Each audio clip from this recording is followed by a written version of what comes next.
What is going on, everybody? Hey, Will. Hey, Clark, how are you? I'm great. Hey, I'm Clark. That's Will. We are in separate rooms here in the Cleveland, Tennessee community. I got a social Really distance from you, man. social distance. Got my mask somewhere sitting around here just in case. It's really good to have everybody that's going to join us today, whether it's live or replay. My name is Clark. I am the co-founder of a company called RVRB. We've been around in the social media space for a while, but really what we do is we make great events look great online. And I'm sitting away from Anyway, our director of distancing. production, distancing from our director of production and a great friend of mine, a brother. His name's William Best. What's up, Will? Tell everybody what you Hey, do for man. Reverb real quick. I handle all of our production work. So everything that touches photo, video, graphic, web, all the fun stuff. I'm heavily involved in leading up a lot of those projects. And of course, we're mainly an event-focused company. So a lot of the times we're on site at events, at least traditionally speaking, capturing, creating content leading up to the event for the promotion material, recapping for next year, all that fun stuff. But obviously, in the midst of COVID, we've really shifted what our work and our events look like. Ever since COVID hit, we really kind of started pivoting to a lot of virtual events, right, Clark? Yeah, virtual events have become the thing of 2020. And I know there's a lot of screen exhaustion out there, and going to more and more of these virtual events can be taxing, which is why we are hosting this webinar series called the Event Survival.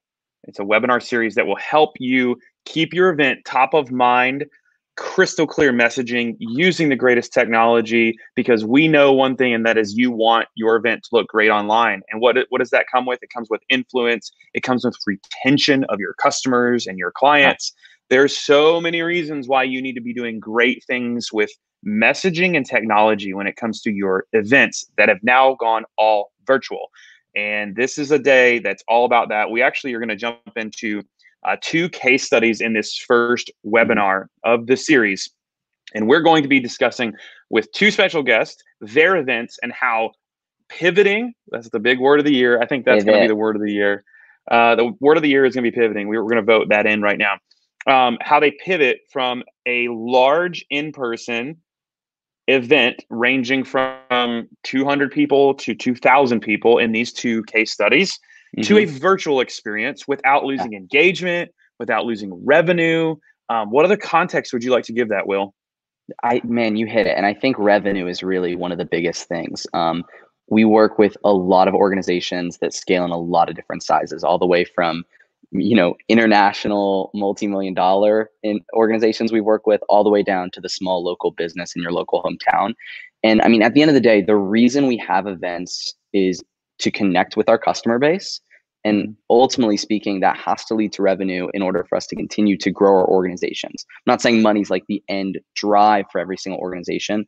A lot of organizations have other drives, like to educate, to help people, but you still have to have that revenue flowing in order to meet those goals and connect with people. So we're diving into two case studies, and I think we've really been able to help them sustain that revenue and sustain that connection with their customer base. Yeah, and if you have any questions live, we would love to see your comments, whether wherever you're viewing this. I'm actually not completely sure all of the platforms that Will and Tessa have cooked up for us.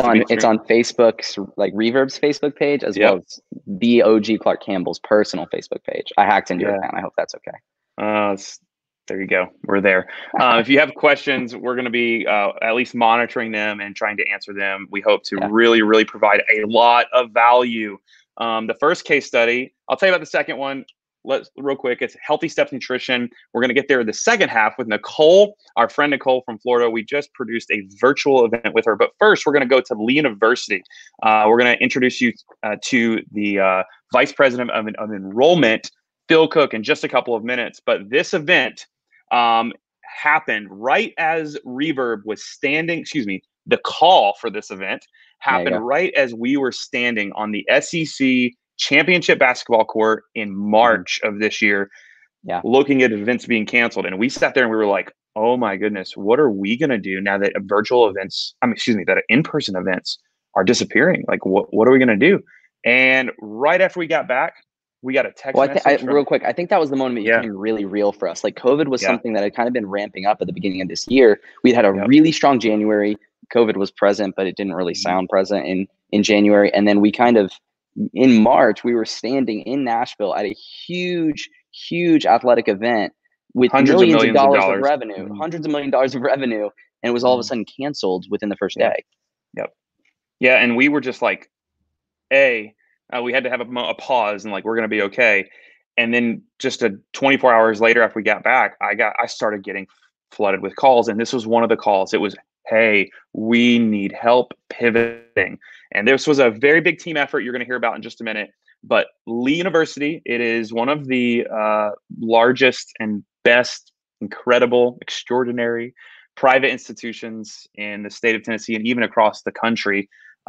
Many of our team attended Lee University, and they were in some need for some help. And so we want to show you one of the very first things we produced in just a couple of days after they called us to promote an in-person event that had gone to a virtual event. Let's check out that video. Spring, a time when high school and transfer students visit campuses, receive acceptance letters, walk through dorms, and dream about their future. This year is different. We are facing a challenge that no generation has trained for. It probably seems like overnight, you went from planning your future to planning for uncertainty. Don't give up hope. We are changing our plans and reimagining the way we help you prepare for your future. You are invited to Lee Day Live, a virtual campus experience to explore the Lee campus, qualify for one of 8 scholarships, win Amazon gift cards. We're giving away hundreds. Explore majors and academic programs and meet live with faculty and staff virtually to discuss your toughest questions so that you can be Lee U ready. The best part is, you can do all this from the comfort of your home. Click the button below to register now. Let's have fun online and plan your future at Lee Day Live. Hey. So right here in the virtual room, we have with us live all the way from 100 yards down the street, the one and only Vice President of Enrollment, Phil Cook. Good morning, Phil. How are you today? Good morning, Clark. That video put me all in my feelings. I mean, it brought back a swell of emotions as we were at the very beginning of the COVID pandemic. And in our world, we were being turned upside down. So that video, man, you're putting me all in my feels, man. I'm trying to be cool and not trying to look that way. But that video was a great example of what we were facing when it happened. The very beginning of what was probably the longest few weeks of my entire life. Yeah. It was a frenetic, crazy pace. But by the way, Will, do you even know what pivot? Do you know the Seinfeld reference to pivot? Do you know that? You're too young for that, aren't you? Okay, Seinfeld or Friends? I know there's a very common Friends. There you go. 100%. I know the Friends. Pivot. We got the couch going up the staircase. We got a pivot. Absolutely. A perfect example of where everybody's been and where we certainly were in April as we were making these decisions. Yeah, and that leads me to like, hey, for everyone watching live or recap or replay. There you go. That word. It's been a dizzying year for everybody, and we want to start with empathy towards that. We want to say, hey, we get it. Yeah. So March 15th through, I don't know, the end of May was the hardest mental stretch of my entire professional life and our team as well. And I know you felt the same way, Phil. It was dizzying and exhausting, and we get that. And we're going to get into some of the things about how we helped Lee University. And really, we partnered with a massive team that you had at Lee University. Yeah. We don't take credit for this massive turnaround. We were just part of the conversation, and we did a lot of hard work. But before the pandemic, Phil, we want to hear from you about Lee Day. What is it that Lee Day was supposed to do? What were you wanting from Lee Day? Not about the pandemic side with the virtual. What does Lee Day do that the university wants? Tell me about the purpose of it. For many years, Lee Day has been the largest on-campus recruitment event in our history. So I'm a child of the 80s, and I came to Lee Day from Pennsylvania 30 years ago So, and it was started before that. So the history of it is almost 50 years of this on-campus large event where we are opening up the campus. We're recruiting prospective students and their families. We are a church-based school, so we have church groups that would come. It has been the longest standing, most successful event in Lee's history. And in more recent years, it was about closing, and using this language I hope is okay, the customers. So there are prospecting going on. There are students and families who are coming earlier in high school, but in the last 10 to 12 years, it shifted to a conversion or a yield event where families would come and seal their decision. So to say that it is the most important date of the year in my personal world, and one could argue in the history of in the context of our organization, is not an overstatement. This event produces customers of at least, our goal is more than half of our new class, that they come away with a class schedule with face-to-face meetings. This is the sealing the deal, the closing event for us. So long-standing, successful event for us, and that's what we were facing just a few months ago. And going into the news that we got in March, mid-March, about events falling, in-person events going away, the university classes stopping. I mean, the world literally began to fray. All of our worlds, not just the collective world, but our individual worlds, what we do. You're a month away from the most important event of your career, in a sense, and it just fractures. Tell us quickly, what were some of the first problems that came to mind, and when it comes to how do you virtualize, because you knew you got to do something. You can't just hope that a couple thousand students show up next fall. What were some of the problems, some of the fears, the concerns that you had going into this conversation? Well, we had, as you said, in March, we had decided, as every school did, that we were going to finish by Zoom technology, a virtual classroom, not so much online, but those initial decisions for the university were, how do we finish this semester? How do we continue serving the customers that we have now? So that was on the forefront of our decision making. But the first large external visit, people coming to our campus, was Lee Day, and it is our Super Bowl every year. That's what this is. It's not, that's what it is. So we thought, how can we deliver on the same information, the same feeling, the same connections without being face-to-face? So we had to make the decision early that we could not host people on campus. That was the first obstacle we had. And when we made that decision, which was, of course, the right decision, we then thought, okay, what's the next challenge of finding someone to help us deliver this? Campuses and universities across the country are facing the same thing on their admitted student days, and we knew we needed help, and so we thought of you guys right away. That's the obstacle was, do we shut it down? We did. We've got to deliver something, and who can we call on to help us do it? That was paramount in our mind. It literally shocked me to get that text, because I was like, well, they had this massive team. Lee University always finds a way to get through crisis.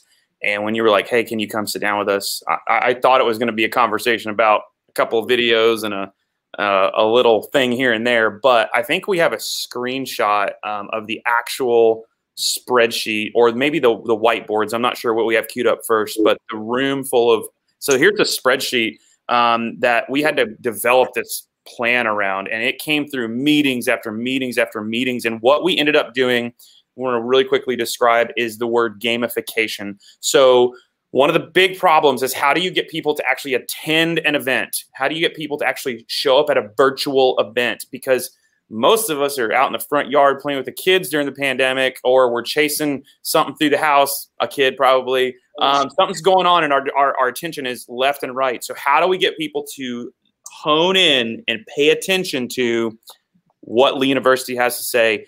And we sat down, and actually in this room, there's still some stuff from the white remnants. The remnants are in here. And we said, how do we gamify, which means someone gets closer to the experience and has to compete in a way? Phil, what was your first thoughts on the gamification concept? And I think it actually was Jeff Sawyer who brought that up, the director of media services. I'm not sure, that's not his right title. I apologize. No, that's right. We got it. Is that right? Yeah. What were your thoughts about this whole gamification thing? Man, I was dubious. Love that word. That's a great word. Dubious. I wasn't sure, because what I knew was we wanted to get people to come to the event. We had to find a way for them to engage with us. Our content was strong. I knew we had good content pieces, and I knew that with Reverb, we would have even more of that. The strategy of linking it all together. I'm a people person. I'm the sales guy at Lee. So the strategic technology part of it, I was dubious. So our vice president for information services and marketing is a guy named Jason Van Hook, and his team, along with Jeff Salyer, Riding Point, came up with this. We want to gamify this. We want families and students to engage, earn points, and they earn points by engaging our content.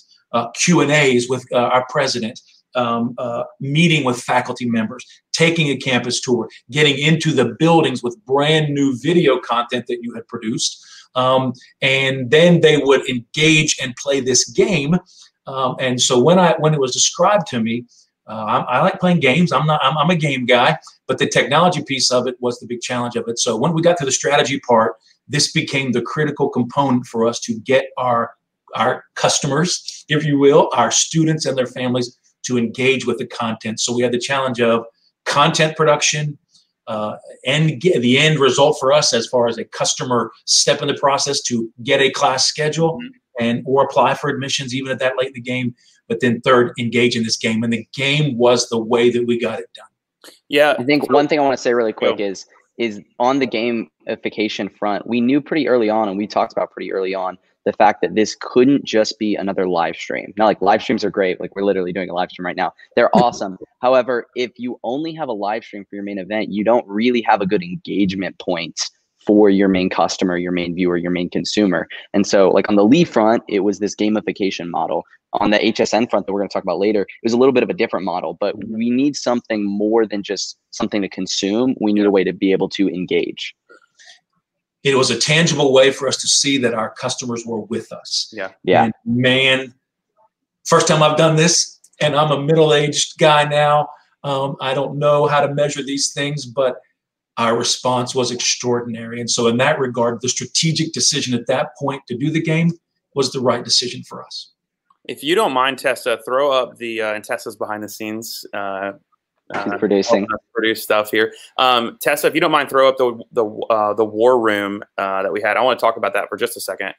So this was like, by the way, we were socially distanced, but this was pre-masks, by the way. Just FYI, this was like week one of the pandemic when they were saying no masks, if you remember that. And by the way, I am a fan of all in favor of masks these days. We were in this war room, and I want to make a clear point. All of us, even if we acted confident, we were all guessing. We were all like, hey, this is a gut feeling I have about this gamification model. What do we do from Jeff's team to Jason's team to Phil's admissions team and enrollment team? What do we do to move a customer from considering the university to engaging in a meaningful way that actually produces a student, which would be a customer or a client? And we were like, I mean, we put it up there, and I give credit to all of the teams at the university. We just went for it, right? I mean, we all had doubts, we all had concerns, but we went with our gut. The team aligned quickly, and we moved, and we did this. So I wanted to say, this room, man, there are some chill bumps, literally some long hours in that room. Long hours in this room. The gamification was a big part of this whole event. There was a lot. And then the other kind of half of the whole model, the other half of the whole event, was we had to produce a ton of content in a really, really short amount of time. How many weeks did we have from when we started to when we actually pushed the event? And then let's talk about how much content we produced in that time as well. Yeah, it was 17 days, if I remember correctly. I remember hearing the word 17 over and over and over after we decided that we're going to start meeting together. So it was a little less than 3 weeks. And man, it was just so roller coaster, hands up in the air, like, let's just go. We started off with that video, obviously. That was the first of 51 pieces of content our team collectively came together and made. In fact, I think we have some like tour footage and whatnot. 5-1? 5-1, like 51 videos that our team made, all of our teams made, coming together in order to make this thing happen. And so like the footage that's showing right now is like, we brought in a drone off. We took a ton of drone footage in order to create this really intricate tour of the entire campus. I know a really big part of this whole thing, that was a really fun part of this whole thing, was we really wanted to be able to show off the beauty of Lee's campus in an effective way that connected with people. I know that right there is one of the biggest reasons that Lee Day is such a big success, traditionally speaking, is because you're literally getting people on this beautiful campus. They're physically taking a step on it. And I know, like, something I've heard Phil say many times before is, hey, once you get them on campus, it's really easy to get them to stay on campus. If you don't get them on campus, it's really hard to get them there. But as soon as you get them there, it's amazing. And so we put a lot of work into really capturing the campus in a gorgeous way in the midst of COVID, which was interesting in itself, because the campus obviously isn't bustling with people like it traditionally is. But then we collectively, as a whole team, figured out how to make this part engaging as well. So we basically created this gorgeous long walkthrough tour, to which these are only a few parts of it. And then we piped that into a Zoom session and basically got their actual A-Force tour guides that traditionally runs tours on campus. And we got them in a Zoom room giving virtual tours of the campus. And it wasn't like a robotic video that you're watching that's the exact same every time. It's not like you're watching a 15-minute walkthrough like so many campuses have done before. This is a way to actually engage individually with the people that are watching right then and there, because you can customize and tailor it every single time. Basically, we can have students asking questions back. They can expound on different things based off of what's really important to that individual student. And I think this right here was one of the biggest parts of all of Lee Day, at least in my opinion, because I think this was the closest we could get to actually having people physically step on campus in the midst of COVID. Phil, can you actually talk about the value of this campus tour element and why you felt it was so necessary for your admissions team to have as a tool virtually? One of the things Will just said there is getting people on campus for us it's true in higher ed, this industry in general, but for us it's even more so the case. Our campus is the kind of place that when people look at pictures or look at the website or we still print some printed pieces, they get here and say, oh my gosh, the campus is better than what you even showed. In many cases, that's not the case. They get the campus, this doesn't look like the pictures at all. So that's an asset that we have, a tremendous asset. So to take that and present it in such a way that we could do it in not to make it dynamic, to make it engaged. So we did have student ambassadors doing voiceover tours in the Zoom meeting room while this video was going on. So we wanted to capitalize on that, and it's the most critical thing of what we're doing. Second thing I want to say, to jump back something you say, Clark, if you don't mind, is the feeling of being uncertain of what we were doing. Somebody said, you know, and you're well-read, Clark, more so than me, but being the leadership and doing this is becoming more and more comfortable in being uncomfortable. Man, we were so uncomfortable. I'm still uncomfortable. Today I'm uncomfortable because we're a month away for seeing what the results are. And we're not out of the woods, quite frankly, as it relates to the challenges that we face moving forward. But in that moment, I felt more comfortable because you guys were with us. We have the team here. We had the media. So we did do 51 assets, 51 content pieces. Some of those were things we had in the can or whatever language you use already, but it was massaging that and getting it presented in such a way that was true to what we had done, but also true to a larger event.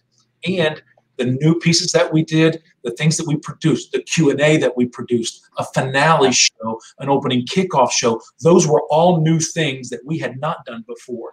So uncertainty and not knowing what to do in that moment, we had to have an environment of creativity and cooperation. And it wasn't without its challenges. We are human beings and real people as well, like everyone else that you'll work with. But having Reverb there to guide us gave me and our team and others the confidence that we were going to be as successful as we possibly could with the incredible once-in-a-generation or maybe history challenges we were facing. Well, as great as Lee Day Live was, let's not do it again. Let's do standard Lee Day in person. It was awesome. I'm with you. I appreciate the kind words, Phil, and you definitely don't feel any pressure to be that kind. We really want to highlight how. No, keep being that kind, Phil. Don't listen to Clark. But keep I'm a kind person. I live in that world. I try to be, but I'm also got a little bit of Yankee in me, a little bit. To be kind, because I can't stand Clark's bandwagon Patriot stuff. So the Steelers of all teams. Wow. Oh man, You're not a manager from it. That counts. You can be a I've got my Home Depot He's been mask holding over on here. to that dude since he started. I He's was been waiting. ready. When's the perfect time? Oh man. Okay, I'm gonna keep going here. You Steelers. Speaking of stealing the show. I want to move to a couple other pieces of content. Actually, I'm gonna save those pieces of content a little further. I'm gonna do that because I want to talk about some of the wins for the university. We got like 5 minutes left in this, so we gotta go. We gotta roll. We'll save those pieces of content if we can share them. But when it comes to the wins that Lee University found during the event, again, we know today the future is bleak right now for the fall, but at the point of that event, going from an in-person event to a virtual event, we were like, are the numbers going to be in half? Are they going to be a third? Are they going to be double? Talk to me, Phil, about some of the wins, the big successes that the university pulled off by virtualizing this event in 17 days. We have about 2,500 guests that come to campus for this. That includes parents, students, guests. Anywhere from 500 to 600 seniors, a couple, 150 juniors, and then younger students. 100 or so transfer students. Our numbers in every category of engagement were up. Yeah. Now, they're from home, so they didn't have the obstacle of traveling to town. Right. So, but in every case, the wins for us were engagement at every level were up. Now, the only hold on. We can't breeze past that. So really quickly, just to recap, the biggest lead gen Lee has, period, which leads to the half of enrollment. So like the biggest lead gen producing the most revenue for the org in a virtual event in the middle of a pandemic, and your numbers were up. Half of our new student customers, that's true. So, 2/3 of our returning students are not a part of this process. But of course. We have a goal of 1,000 new students. And so when we leave this event, we need to have more than half of those. That's been our track record. Engage in a specific way. That is to say a class schedule. That's how we measure it. So engagement of registrations, engagement of class schedules across the board were up. That is true. Now, again, we didn't have the obstacle.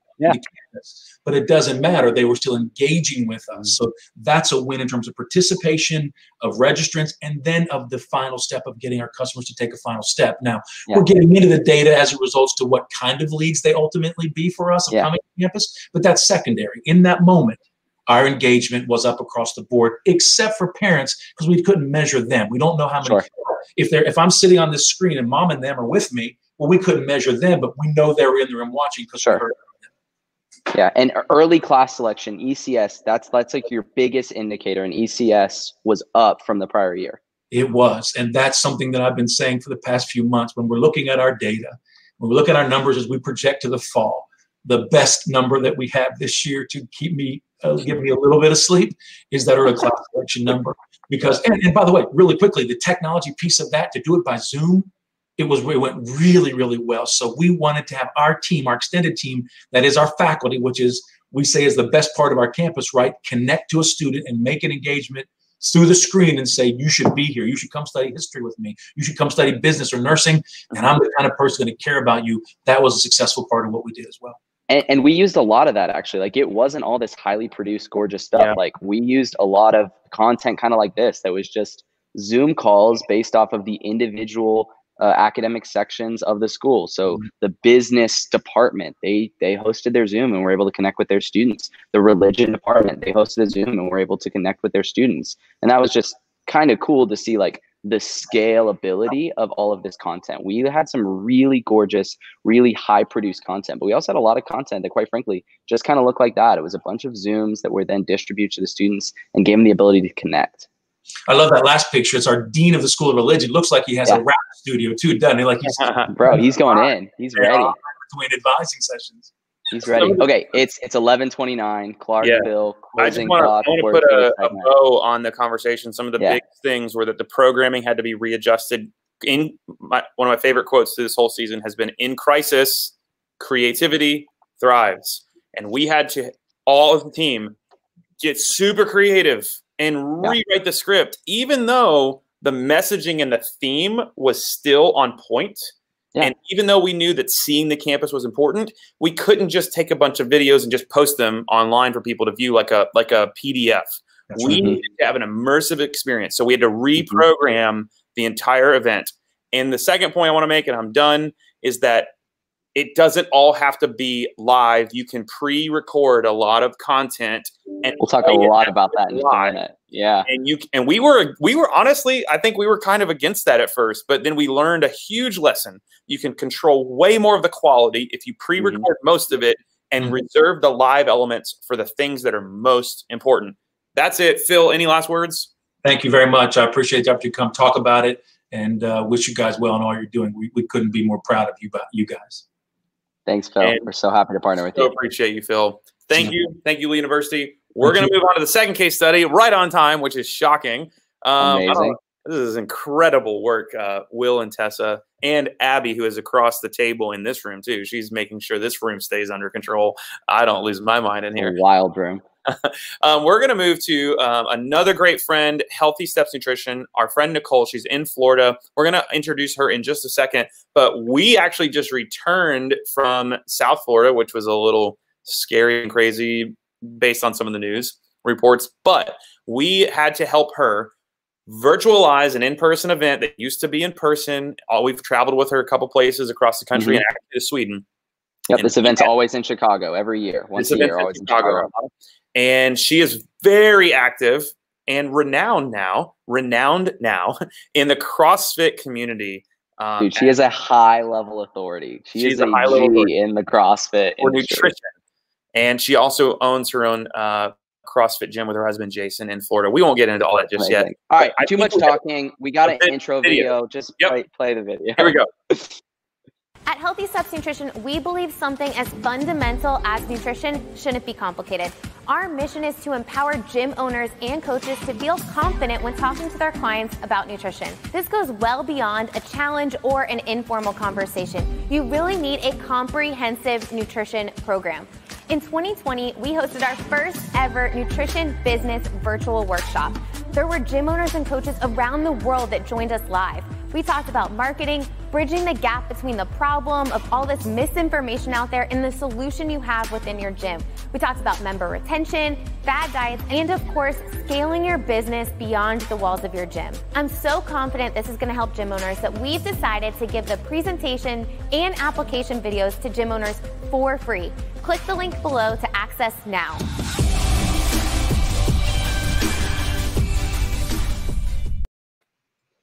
That was a really nice looking house. Can we just start with that? Like, that was such a good looking house that all that was shot in.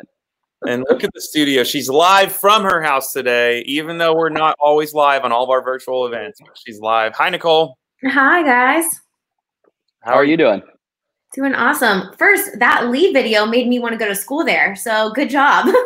Fantastic. That's the goal. Amazing. Okay, we just got back from your event. We were just in Florida not too long ago. This event traditionally in Chicago. And then when did you make the decision to have to shift this to an online and virtual event? So right when the pandemic hit, we moved the event that was going to be in Chicago to September. So we planned for September, but gym owners were shutting their businesses down. And that event historically is our retention strategy for all of the gyms running our programs, like getting together, connecting.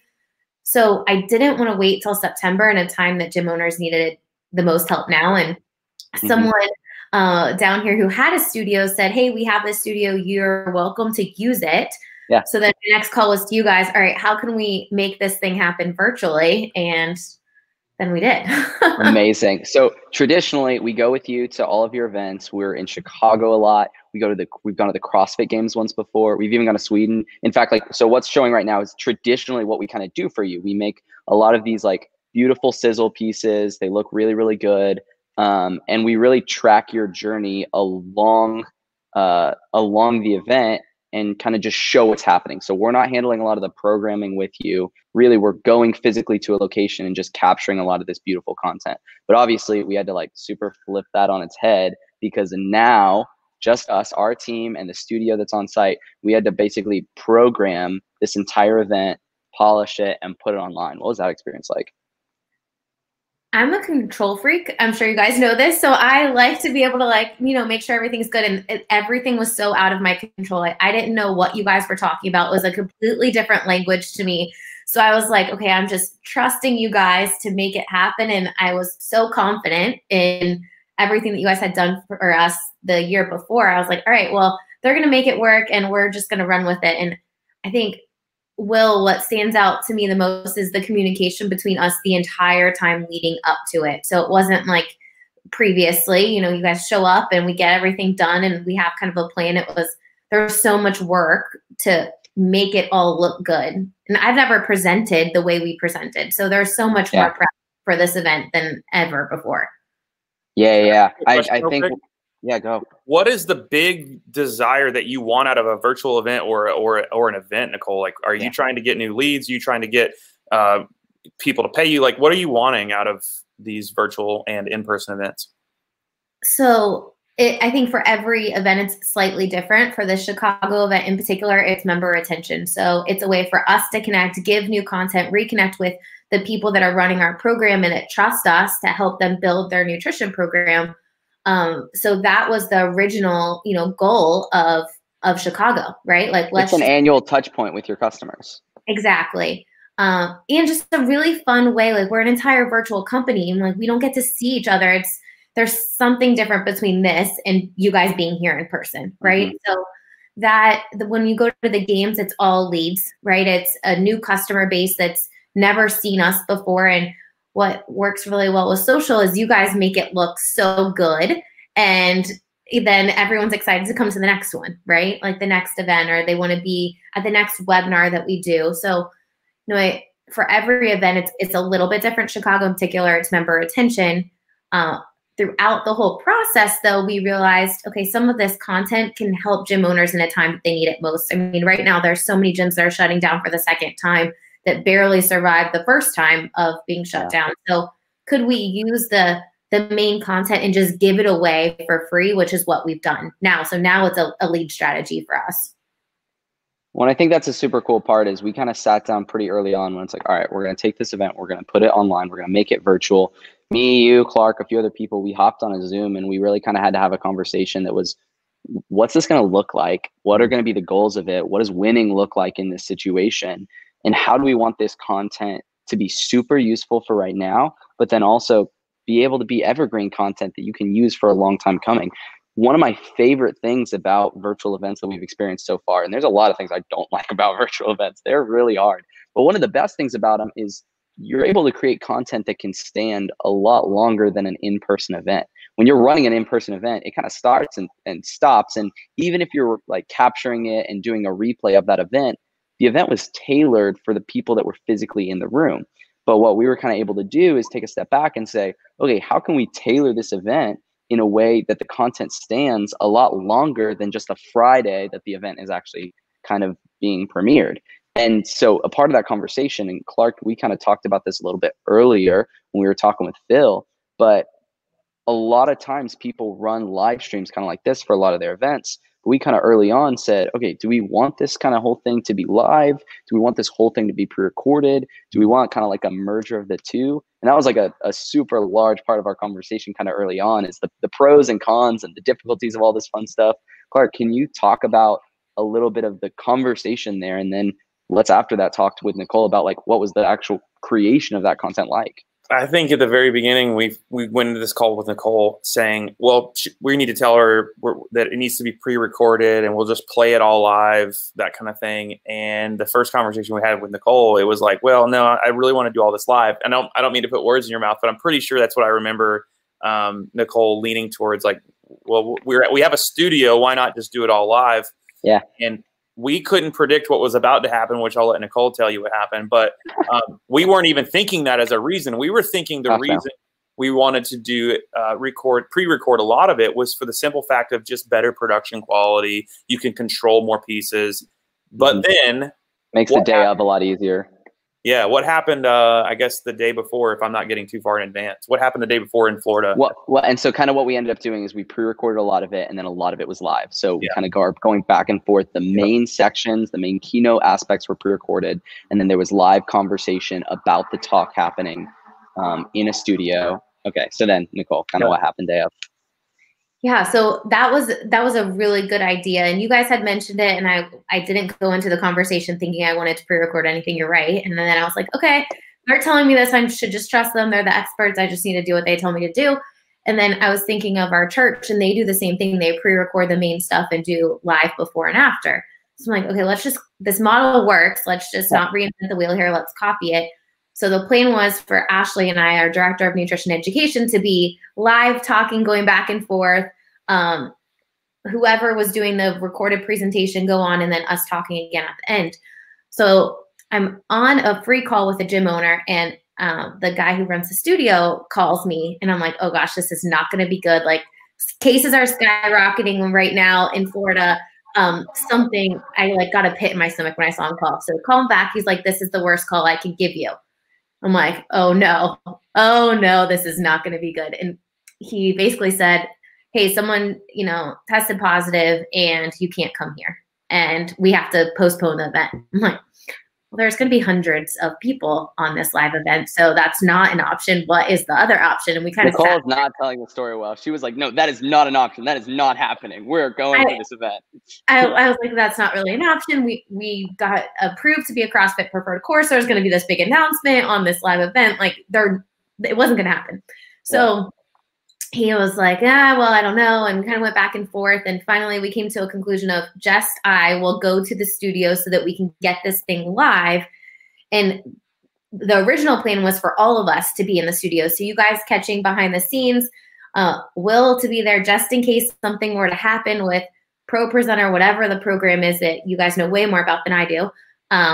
Just in case something unfortunate were to happen, like someone else would be there, another set of hands. So I call Will. We're on the way to the studio. All of us were going to get some behind the scenes stuff. I'm like, hey, you guys can't go there. Come to the house. Change of plans. We need to figure out a way to make this thing happen. I'm going to go get the computer so that we can set everything up, because Will was planning on being a part of making sure everything went smoothly. So basically Will saved the day, and from the studio, who's amazing. Yeah. He and I trooped through it. So one thing I just thought about, Nicole, was the fact that because you had that pre-recorded content of the main sessions, your brain had space to think about hosting and navigating the problems, rather than, I got to give a talk, I got to host, I got to talk to people, it just eliminated the need for you to stress about a 40-minute presentation when you were already going to be talking off and on for hours throughout the day. How did that margin in your schedule allow you to manage the crisis a little bit better? I'm throwing you a curveball. I did not tell you I was going to ask you that question. No, honestly, it made me feel more confident knowing that you guys were like, hey, do it. And the other piece of the puzzle was Ashley was giving half the presentations. So that wasn't my material to present, it was hers. So if we were to, have it be just me presenting the whole day and talking to a camera, even if it is interactive with comments, is very tough to do for an extended period of time. So it would have been a very different experience, and not the experience that I would have wanted if the stuff wasn't pre-recorded. So I'm so thankful that it was done. Yeah, I think two of the main staple parts that really made this event be able to be a huge success was, one, we pre-recorded a lot of the content, and that was a huge safety net for us going into the event. Even with such a huge issue occurring right the day before, like the fact that none of us can be in studio except for Nicole, because we had that pre-recorded content, it really was able to make the day of go so much smoother, because it wasn't going to be, because this is an 8-hour day event, it wasn't going to be 8 hours of Nicole having to be on and present. We were able to kind of push the pre-recorded segments that we needed to push, and then that gave time for you to reset. And then kind of the other things that we did really last minute, and I'm really thankful that we had done this before with some other clients, so we were kind of able to know exactly what we needed to do, is we were able to kind of pull a remote session kind of like this off between the studio and between your house, which I'm going to call Studio B. So there's Studio A that you were at, and we were in Studio B, which is really Nicole's house, with Ashley, and we were able to kind of create a Zoom session so that these hosting bits could, again, not kind of just be you in studio, but we were able to connect to people, and you guys were able to go back and forth. And that was also kind of took a lot of weight off one individual to run an entire 8-hour event. it was so crucial to you guys figuring out how to get Ashley in, because that was not going to happen. I mean, Will's on the phone with the guy who was going to be in studio with me, like going over so many different cases and scenarios to say like, hey, we got to make this happen. We need to figure out a way to get Ashley in through some way. So I don't even know what programs were downloaded on my computer to make it happen, but we ended up doing her in to make it happen. And it definitely would not have happened without you guys. I want to say two things. One is that if you need someone to help you solve problems in a crisis with production, find someone who has worked in a church media production team. Thanks, straight, buddy. That is... We have no budgets, and so really innovative. And the second part of that is, Will, can you tell everybody real quick some of the big pieces of technology that were used to pull off the Hsn Virtual Workshop? Yeah, so there's kind of two main really chunks of media and content that we kind of did together, Nicole. Obviously, there was the main, what I'm going to call like program feed. This is like the main event that's kind of going out live that consisted of pre-recorded content, live in studio content, and this part's really, really key, Zoom breakout sessions. So, earlier today, we were talking a lot with Phil about how you need to have an engagement and a touch point in a live event. For Lee, it was gamification. For Nicole and Hsn, it was these breakouts. And we were able to take all the people that were watching the content that day, all the people participating in the event, and we were able to put them into Zoom breakout rooms and then have your guides and your coaches be able to engage with them. So that was amazing. And then the other kind of section of content, and this is what we've traditionally done for you, is we're trying to create gorgeous content of the event to promote on our social so we can get leads to either participate in the event that's active or get leads to participate in the event that's about to come. So anyways, for the main program, the main event, my favorite kind of thing about it is we were able to do it really, really simply at the end of the day. So we pre-recorded the main keynotes, which was just kind of a few cameras in a church. We were able to utilize their stage and whatnot, and there was just a 2 or 3 camera setup that we recorded. That's pretty simple and pretty standard. And then for the actual live day of event, we were just in a really small studio, smaller than the war room that you kind of showed earlier, Clark. And there was only one camera in studio, and then we basically had Nicole's laptop with a Zoom and an HDMI cable going out so we could kind of look into her screen, and then a program to make sure all the audio routed really correctly. And that was it. And then Pro Presenter is kind of like a main heart of this whole thing, Pro Presenter and a switcher. So we're kind of showing in studio, and then we're using Pro Presenter in order to cue all this pre-recorded content and all these bumper loops and all that fun stuff. But at the end of the day, you don't need hundreds of thousands of dollars to pull off the quality that we were kind of able to pull off. It was just a few $1,000s of equipment that you can throw a rock and hit a church that has it. Yeah, it was really awesome to have everything kind of pre-recorded. And you guys are right. The goal of the event was to give some new education pieces, but then more importantly, help people apply it to their businesses. So there's so many times that you go to a webinar or a conference and you listen to this amazing presentation, but by the time you get out of that whirlwind and back into your business, you never actually have the time to think about, how am I going to use this in my business? And that was the point of those breakout sessions, to really be able to figure out, what does it look like for all of these gyms running our program, nutrition coaches, how can we give them some immediate feedback and the confidence that they're doing it right. Clark, you just dropped out on us. Yeah, and that's super key. We talked about a lot of the main feed, the main content, the main program content that we pushed out. And then before we get into wins, which is a huge part that we need to talk about, there's this other side of the content, which is the content that we did in real time, and we did a lot from your house, that I kind of want to talk about, because this is kind of the traditional stuff that we do for you and so many other people. And it's the really fun stuff, quite honestly, because we're able to kind of give a behind the scenes peek in for those that aren't actually watching the event, that personally speaking, I think is really, really engaging.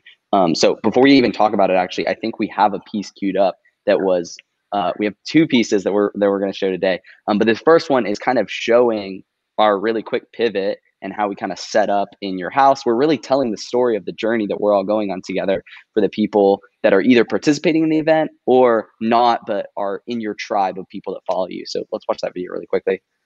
Hey guys, welcome to the behind the scenes of the Nutrition Business Virtual Workshop. We just got done with discussing marketing, and now all of the participants are in the breakout sessions putting what they heard into practice. We want to follow you today on social media, so make sure that you're following us at Grow Your Nutrition Business, and Post us in your story or on your page and tag Grow Your Nutrition Business so we can see all the awesome things that you're doing today. The big overarching theme of today is resilience. Resiliency means to recover or adapt when things change or are hard. And we know that that's happened to a lot of us recently. But you guys are doing so awesome, adapting, recovering, and pivoting. And I know you're going to continue to do awesome.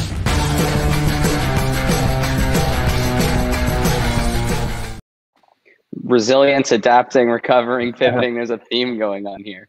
A lot of gyms are having to do that because of COVID, because they can't physically be open. And then we kind of had to adapt and pivot with the actual event too, which was wild. But that set looks pretty familiar. I think it's where you're sitting right now. It's literally, we kind of all moved to your house really quickly.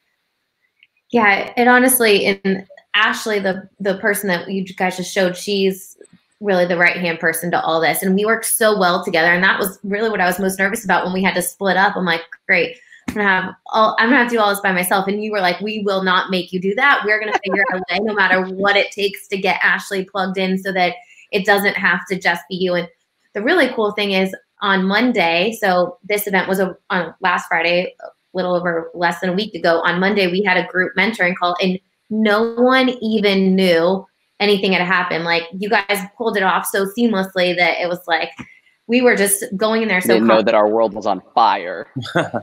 Meanwhile, there were some hiccups, but it didn't look like that. Like, it looked perfect. And the reason was because of the pre-recorded stuff, and then you guys just coming in so confident, which made me feel confident. Like, we've got this. This is not going to be a big deal. And Will's over here like, we're just going to make a fun story about this, and people are going to follow you throughout the day on social. And that's what happened.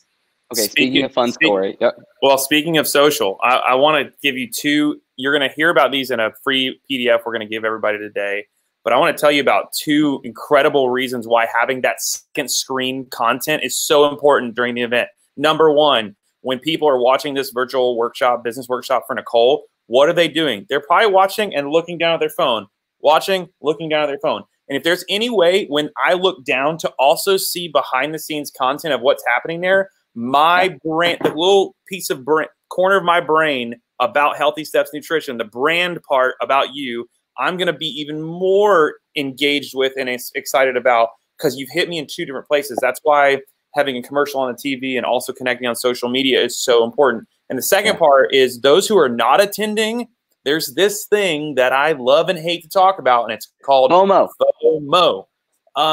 People that miss the virtual workshop, not in a manipulative way, but in a selling way for your brand, creates this desire to, man, I have to watch that replay because I missed what Nicole and Healthy Steps is putting out there for nutrition coaches and gym owners. So a lot of people will say, well, we're online. We don't need to go social media right now. We're doing a virtual event.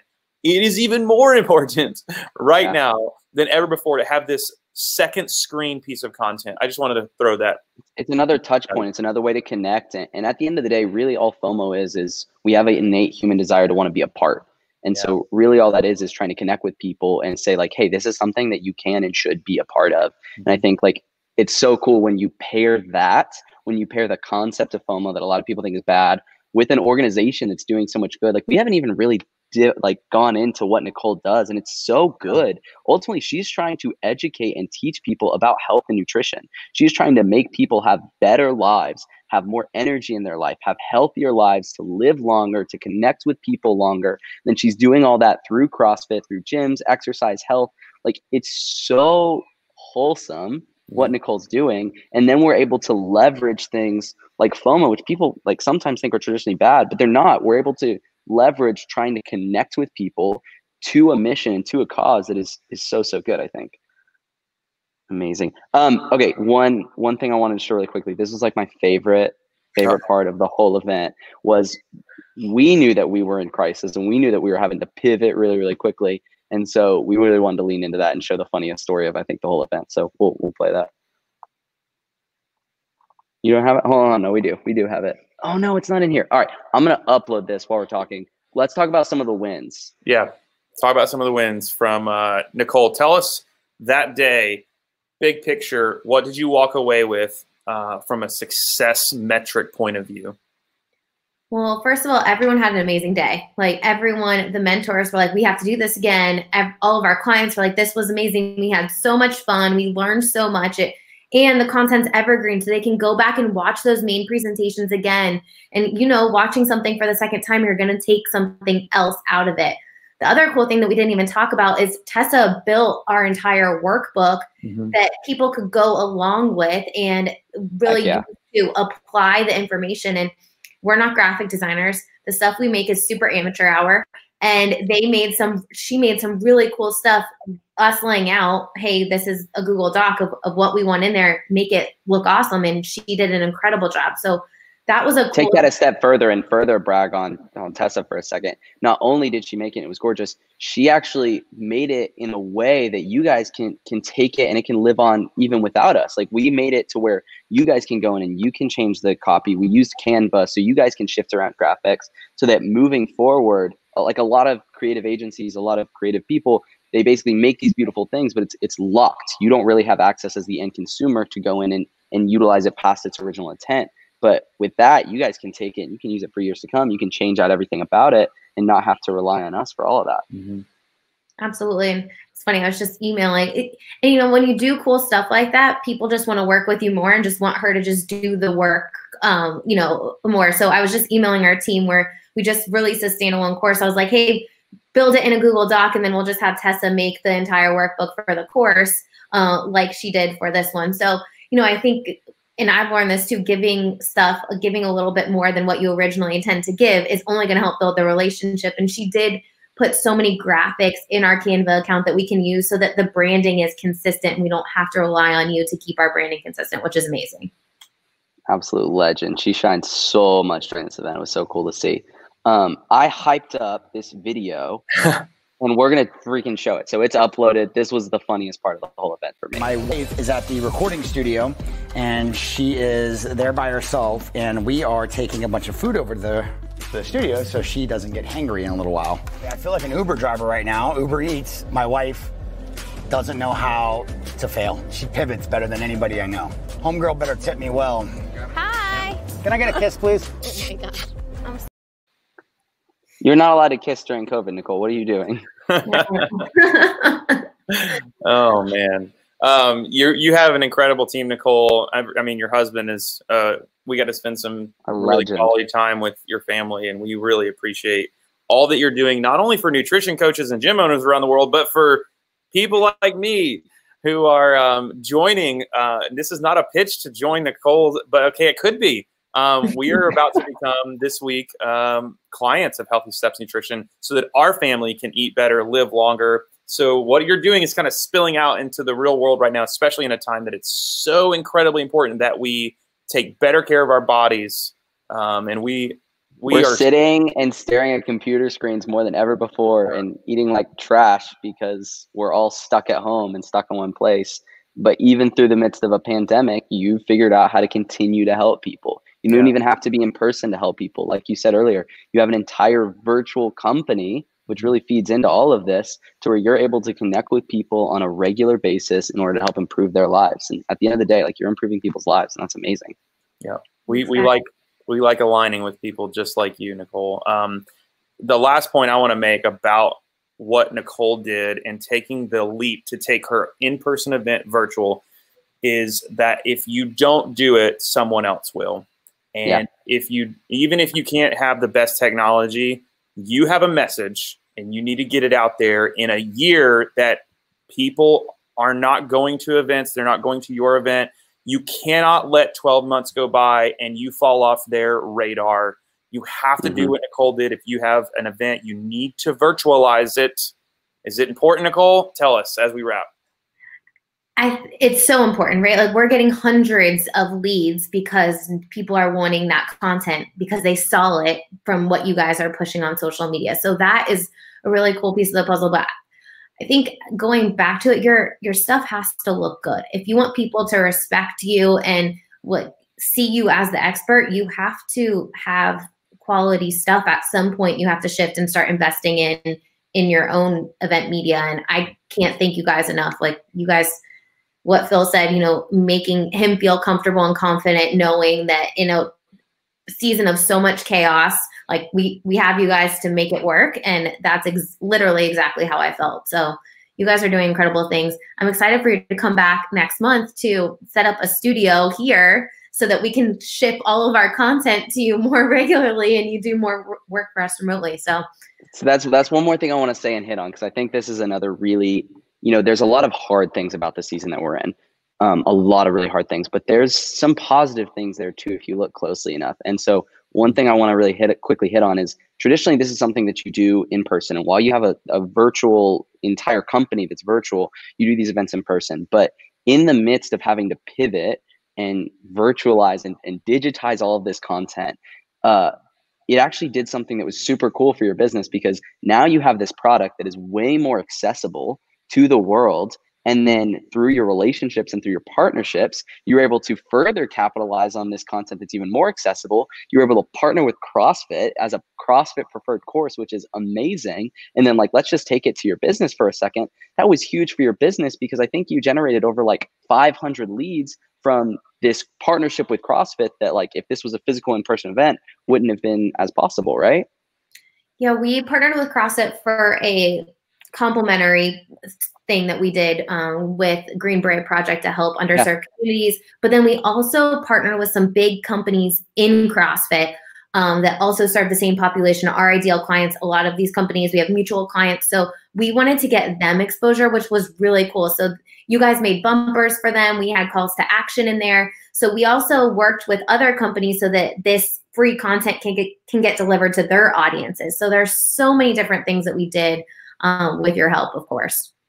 You're able to capitalize on something that you might not have previously been able to have access to. And then Nicole's awesome because she's taking a step further and she's saying, all right, let's keep the ball rolling on this. And we want to do more and more recorded content, which is awesome for us because it just means we get to work with you even more. All right, it's 12:01. We've been talking for an hour. Clark, any final words? Nicole, any final words before we end this out? Thank you, Phil Cook, if you're still watching. Anybody and everybody that's watching, we hope that you are encouraged and have the courage to make your event look great online. You don't have to sit back and go, I just don't be handcuffed. Don't be paralyzed. You can do it. We can help you, or you can take some steps. And we're going to give you actually today, let me look at we have a link here.